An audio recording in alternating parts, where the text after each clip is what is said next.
Nous poursuivons. Nous allons détailler chaque type de ligne les unes après les autres. Là, c'est une vidéo pour les quatre lignes vertes, en sachant que les deux premières sont les mêmes, enfin le même nombre, mais c'est pas la même caractéristique dans la sphère. Nous allons faire les quatre ensemble. Alors, partager l'écran. Hop. Alors, ces quatre clés vertes, les deux premières de l'œuvre de vie et de l'évolution se dédoublent. Si on a un dans la première, bah, il sera obligé le un doublé. Et pareil pour les lignes inconscientes. Les lignes inconscientes des deux premières vont vont parler à la personne, quand on va leur décrire les caractéristiques, quand on va leur dire comment elles prennent en main la clé, ça va leur parler, c'est du connu, c'est du archi connu pour la personne. Dans les lignes inconscientes, c'est exactement le contraire. La personne ne va pas se reconnaître ou la ligne elle n'est pas révélée. Par exemple, si c'est des lignes 5, on le voit le plus avec la ligne 5. Les lignes yang en général, on le voit plus parce que les lignes yin, elles passent un peu inaperçues ou plus subtiles, du coup, c'est plus difficile à voir les subtilités, mais les lignes yang sont plus costauds, on va dire, les lignes 1, 3, 5. D'ailleurs, voilà, je fais une petite parenthèse par rapport à ça. Il y a des lignes yang et des lignes yin. La ligne yang, c'est une ligne continue. La ligne yin, c'est une ligne discontinue. La ligne yang, ce sont les chiffres impairs des lignes 1, 3, 5. Et les lignes yin, ce sont les chiffres pairs 2, 4, 6. Par exemple, si nous avons une ligne 5 dans les inconscientes, le leader et tout, ben, la personne, si elle ne l'a pas révélé, si elle n'a pas activé ses clés, elle ne va pas vraiment se reconnaître dedans parce que, voilà, c'est comme si on parlait d'une autre personne. Et c'est intéressant parce que c'est en contemplant ces clés, en activant ces sphères, que la ligne s'active aussi. Alors, hop, voilà. Première sphère, œuvre de vie, la ligne consciente. Si nous avons des profils qui commencent par la ligne 1, c'est la ligne le créateur, celui qui se découvre, celui qui découvre à travers la recherche, c'est la ligne la plus intelligente. L'œuvre de vie va être impactée par cette ligne ici. Donc, ça va être une œuvre de vie qui est autour de l'unicité, de la créativité et du rendu unique. Voilà. La personne vient avec cette touche personnelle, avec cette créativité. Je parle pas d'artistique, ça peut être dans tous les domaines pour être dans son œuvre de vie de façon unique. La ligne 2, le danseur, celui qui s'exprime, la ligne la plus attractive. Cette ligne va apporter de la légèreté à l'œuvre de vie, à la clé qui s'y trouve. Elle va en général, vibrer avec l'œuvre de vie très jeune, l'œuvre de vie va être quelque chose que la personne a fait petite, qui est aimé, c'est comme un hobby, c'est comme une passion, voilà. En général, c'est ce qu'elle faisait de façon naturelle, petite, qui va s'exprimer dans l'œuvre de vie, et c'est quelque chose que la personne va aimer faire dans toute la légèreté et dans tout son naturel. Et c'est pas quelque chose qui va être dense, qui va être contre elle. Voilà, ça va couler de source. La ligne 3, celui qui change, celui qui expérimente, c'est la ligne la plus incitante. Euh, une ligne 3 en œuvre de vie va mettre la main à la pâte, va expérimenter des choses pour vraiment voir ce que ça a fait à l'intérieur de son corps et la ligne qui corrige aussi parce que justement, elle l'a vécu, elle sait ce qui marche pas concrètement. La ligne 4, c'est celui qui sert, celui qui distribue. La ligne la plus abordable, c'est la ligne tournée vers l'autre. C'est le service à la personne. C'est commencer le profil par une ligne 4. Ça montre que l'œuvre de vie va être vraiment tournée vers l'autre. C'est pas forcément des coachs thérapeutes psy et comme on peut le croire et des autres entrepreneurs, hein. Ça peut être dans n'importe quel domaine de vie, mais la personne va apporter, peu importe en fait son job, va apporter ce regard vers l'autre, peut-être elle va amener, voilà, dans son équipe, cette empathie, cette douceur. Euh, la ligne 5, c'est celui qui répare d'une façon différente que voilà, la correction de la 3. Celui qui a le sens pratique, la ligne du succès. C'est une ligne leader. Vous commencez le profil par un 5. En général, ça peut être que 5-1, 5-2. Parce que les autres sont pas associés à ce 5. Voilà, ce sont des leaders nés. Ce sont des personnes qui gèrent leur territoire et dans le territoire, il peut pas y avoir deux personnes, deux coqs, deux lions. Elles s'entendent et elles ont leur territoire. Si elles trouvent leur territoire, donc leur œuvre de vie où elles prennent possession de leur territoire et elles sont là vraiment pour gérer le territoire avec les solutions, ça va bien se passer. Et c'est comme ça, en fait, qu'elles trouvent parce que parfois elles arrivent sur des territoires qui ne leur appartiennent pas, qui appartiennent à d'autres, ligne 5. Et, et, et c'est là où elles ne se sentent pas chez elles, elles vont trouver ailleurs.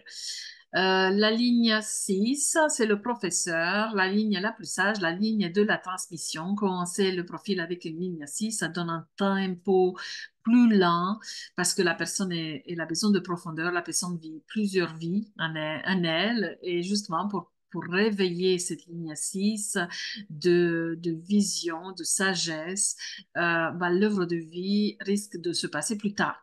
C'est un profil justement qui a besoin de temps pour se trouver sur le chemin de l'œuvre de vie qui commence plus tard, le chemin, si vous voulez, du profil, mais parce que c'est un petit peu comme si s'entraîne longtemps. C'est une ligne qui va pas savoir ce qu'elle veut vite, comme une ligne 5 par exemple, ou même une ligne 3 qui va pas savoir ce qui lui correspond ou qui va pas connaître sa mission très tôt. C'est quelque chose à assumer, voilà. C'est une ligne qui donne un rythme plus lent aussi au profil. Quand vous voyez des profils qui commencent par une ligne 6, euh, voilà, on va s'ajuster à cette profondeur, on va s'ajuster parce que c'est un petit peu comme si cette ligne prend chaque goutte d'information. La ligne 5, elle voit plus en global parce que voilà, elle voit le chantier de haut et elle voit les points chauds, les feux qui peuvent s'allumer. Elle n'a pas besoin de tous les détails. Euh, mais la ligne 6, elle a besoin de chaque goutte et du coup, on va ralentir le rythme et on va orienter le profil par rapport à sa vision. Les lignes conscientes, donc la même qui va tomber dans la sphère évolution, sauf que là, elle change de nom et elle va accompagner la clé euh, dans son défi d'évolution. La ligne 1 ici, c'est le soi et l'habitation, c'est un manque d'estime et de sentiment d'inadéquation. Avoir une ligne 1 dans l'évolution, ça va accentuer les peurs, ça va accentuer les résistances, ça va accentuer le ressenti. Euh, la ligne 2, la passion et les relations, exprime ses passions avec fluidité. Avoir une ligne 2 dans l'évolution générale va faire entraîner à chaque défi important ou peu important. D'ailleurs, d'autres personnes, elles vont entrer en contact avec les personnes, soit de façon karmique, soit de façon transgénérationnelle, pour justement évoluer. La ligne, c'est pas dans le solitaire comme la ligne 1 de tout à l'heure. La ligne 3, c'est l'énergie et l'expérience, vivre sa vie comme un voyage. Elle évolue à chaque fois qu'elle se laisse aller dans le voyage, qu'elle expérimente des choses différentes, qu'elle goûte à la vie de façon curieuse et diversifiée et qu'elle apprend surtout de ses erreurs. La ligne 4, c'est l'amour et la communauté, l'équilibre d'être seul et être accompagné, comme on dit, être avec les autres. La ligne 4 a besoin d'appartenir à un groupe, a besoin d'appartenir à une famille, à un concept, à un village, comme on dit, mais a aussi besoin d'être seule, pas autant que la ligne 1, mais voilà, elle est un peu tiraillée par ses besoins complémentaires. Mais plus elle s'autorise à être seule, plus ensuite elle va pouvoir se donner dans le groupe et pour les autres. Avoir une ligne 4 en évolution va justement jouer sur ce tiraillement et sur la famille en général à qui je, je m'identifie. Une ligne 4 en évolution en général amène du transgénérationnel, du familial, des croyances et ça demande un peu sortir de tous ces schémas égrégores. La ligne 5, le pouvoir et les protections, détient le facteur X naturel avec un aura mystique. La ligne 5, c'est la lionne qui rayonne, qui a sa crinière bien lissée, bien brillante. Et l'évolution ici, c'est justement de de résister aux projections des autres parce que les autres inconsciemment ressentent ce pouvoir en elles d'apporter la solution, porter, de les sauver, voilà, et elles se sentent toujours un peu de tenir ce rôle et c'est là en fait qu'elle doit lâcher, donner ce qu'elle a donné, mais lâcher un peu ce rôle que les autres projettent sur elle. C'est vraiment son challenge. La ligne 6, c'est l'éducation et la capitulation. Pour vivre toutes les histoires, enfin, elle vit les histoires des autres lignes et c'est pour ça que elle a des défis dans sa vie de façon très différente. Des défis où pendant plusieurs années, elle va se confronter à l'insécurité pour aller chercher des solutions, à la solitude, des défis où elle va être dans la passion, dans le relationnel, elle va vivre en fait toutes les autres lignes, dans l'interaction, dans l'expérimentation, dans se casser la tête plusieurs fois avant de comprendre, dans l'appartenance aux familles et dans la solution des problèmes. Voilà pour les lignes conscientes et inconscientes. Passons aux lignes inconscientes qui sont les deux autres lignes vertes. La ligne dans le rayonnement, elle va compléter le type de profil qu'on trouve en Human Design. Par exemple, en 3, c'est le type et c'est un profil aussi un peu génétique qu'on va détailler dans les vidéos suivantes. La ligne 1 ici, c'est la solitude. C'est un besoin de solitude pour arriver à la révélation. En fait, les lignes ici montrent la façon dont le génie a besoin pour rayonner. Une ligne 1, pour rayonner de son génie, a besoin de solitude. Ça ne va pas dire qu'elle va rayonner dans la solitude, ça veut dire qu'elle rayonnera à partir du moment où elle a rempli son besoin de solitude. Sans ça, elle sera un peu éteinte, elle sera un peu à la recherche. La ligne 2, le mariage, cadre des relations de partenariat face à face. Euh, les premiers mots que vous avez sur chaque diapo des lignes représentent les mots qui sont affichés en fait sur le profil hologénétique, des mots qui peuvent changer. Je vous l'ai dit dans une des vidéos précédentes. Vérifiez à chaque fois que vous collez le texte de la ligne si le mot est resté le même. Parce que vu que s'il y en a des centaines de lignes et que j'ai aucune lien par rapport aux traductions, je veux dire officielles, qui peuvent changer dans le profil. J'ai mes traductions à moi, mais voilà, que j'ai adapté en fonction des lignes qui sont sorties dans les profils que j'ai faits, mais parfois ça change et je peux pas savoir quand ça change parce que si je tombe pas dessus, je peux pas les voir. Les livres ne sont pas encore traduits. Euh, alors, la ligne 3, interaction, nécessite de la diversité et du changement. Cette ligne rayonne face à l'autre. Elle va connecter des connaissances, elle va connecter des informations face à l'autre et surtout en se donnant comme exemple, en précisant en fait ses expériences. Mais c'est face à l'autre. C'est vraiment quand elle partage tout ça dans une discussion face à l'autre. En général, face à l'autre, c'est un humain, une personne ou un groupe. La ligne 4, l'amitié, la voie du philanthrope, rayonnement solitaire vers l'extérieur, solitaire et en groupe. Voilà, avec ce fameux tiraillement qui reste valable, cette ligne, elle rayonne dans le groupe en général, mais tout en ayant fait son travail personnel dans la solitude. La ligne 5, l'impact, c'est un niveau large dans la société. C'est la ligne la plus séduisante et mystérieuse. Ici, dans le rayonnement, elle va rayonner de façon très magnétique, de façon très appuyée, on la remarque. La ligne 6, même si, voilà, là, comme elle est inconsciente, elle n'est pas toujours consciente de ce rayonnement, mais à partir du moment où elle s'autorise à exister, elle s'autorise à avoir cette touche en elle, elle va commencer à percer. La ligne 6, nourrir un rêve magnétique et de l'expérience, pardon. Cette ligne ici, justement, comme elle est dans l'inconscient, c'est toutes les caractéristiques de la ligne 6, visionnaire et sage et de profondeur avec un pas d'avance sur les autres, mais justement, comme elle est inconsciente, déjà qu'elle est longtemps inconsciente avant qu'elle se réveille, bah là, elle est encore plus inconsciente. Ça veut dire que la mission qu'il appelle, c'est encore plus en arrière-plan, mais elle rayonnera justement de cette sagesse en elle. La quatrième sphère est donc la deuxième des lignes inconscientes dans la destinée.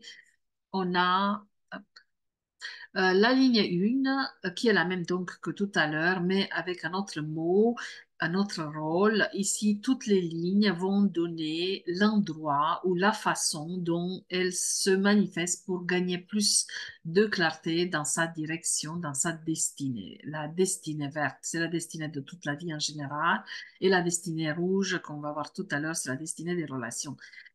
Ici, donc, pour la ligne 1, pour qu'elle gagne plus de clarté, lorsque l'énergie de la destinée l'embrouille, parce que la sphère, elle a un autre mode opérateur que les autres, rappelez-vous de la vidéo par rapport aux sphères, et vous allez le voir aussi dans la troisième table ronde quand je parle des énergies des sphères. On lui demande à la ligne 1 de ressentir son corps, d'être dans son corps, de ressentir ses os, ça veut dire d'être dans le mouvement, de mettre son corps en mouvement à travers les os, ça veut dire peut-être des mouvements des bras, des mouvements des jambes, marcher, ressentir son corps.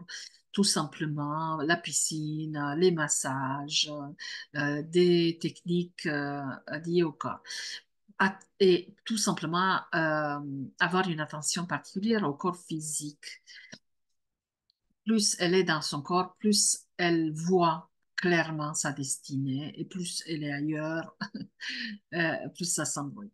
La ligne 2, c'est la posture des fluides, plus elle se met dans la posture, qu'elle soit physique ou psychologique, plus la colonne vertébrale, enfin, avec une colonne vertébrale droite ou une posture psychologique ou, par exemple, de femme ou homme d'affaires ou entrepreneur. Euh, Ça va ouvrir justement cette clarté. Tout est dans la posture et comme elle a une ligne 2 ici à cet endroit, la posture va être justement un indicateur clairvoyant si elle prête attention, qu'elle se regarde dans le miroir ou qu'elle se voit faire face à l'autre. Est-ce qu'elle donne trop? Est-ce qu'elle filtre trop? Est-ce qu'elle est trop dans le plaisir? J'aime, j'aime pas. Voilà, c'est ça la posture de tout ce qu'elle peut faire et ça lui donne vraiment des pistes de clarté dans les pas suivants de ce qu'elle a à faire. La ligne 3, le mouvement, le sang, parce qu'elle se passe dans la circulation sanguine. À prêter attention aussi à la circulation sanguine. Est-ce qu'il y a des entraves? Est-ce que la lymphe et la circulation sanguine sont perturbées par des éléments toxiques, par des choses physiques tout simplement, chimiques? Et mettre en mouvement ce sang, fluidifier ce sang par l'exercice physique régulier et par l'expérimentation, se mettre à l'action. La ligne 3 ici en destinée a besoin de parcourir des pas. Parfois, elle voit pas clair parce qu'il suffit juste un pas de plus ou plusieurs pour avancer. Elle est dans le sas, elle voit pas encore ce qui se passe derrière la porte. Et elle a besoin d'avancer, elle a besoin d'expérimenter, d'être dans le mouvement. Par exemple, elle peut ressentir de l'angoisse parce qu'elle est reliée à la honte. Et et pas voir clair et malgré tout se dire, bah voilà, j'y vais, j'ai le courage et c'est tout de suite après que ça va se libérer. Cette clarté. La ligne 4, la respiration, le rythme, la capacité de se mettre en harmonie. Cette ligne a besoin de respirer tout simplement. Moi, je donne toujours l'exemple à cette ligne de prendre des pauses de respiration, comme les fumeurs qui prennent des pauses de clope, qu'elles prennent des pauses de respiration. Voilà, qu'elles prennent des pauses et respirer de façon abdominale, respirer avec tout le corps, sentir vraiment cette respiration, ce rythme autour d'elle, en elle. Elle a besoin de rythme, elle a besoin de patience, elle a besoin de routine et des habitudes souples, mais des habitudes quand même pour se sentir en sécurité et pour se sentir contenu. La ligne 5, la voix, la fréquence de la voix, c'est le don qui devrait être prononcé et partagé. C'est à travers la voix qu'elle se clarifie, qu'elle soit écrite, qu'elle soit orale, qu'elle soit chantée, qu'elle soit décidée. Voilà, on exprime sa voix, on exprime sa voix intérieure. Le mieux, c'est de le parler, de le dire d'une façon ou d'une autre. Voilà, c'est la meilleure façon de s'exprimer, que ce soit par journaling, que ce soit par des articles, que ce soit par de la conversation, des podcasts, tout ce qu'elle peut faire. Ça va l'aider parce que justement, elle est là pour porter un message et ça va se débloquer déjà pour elle. La ligne 6, l'intention dans les cellules conclut l'histoire des 5 autres lignes.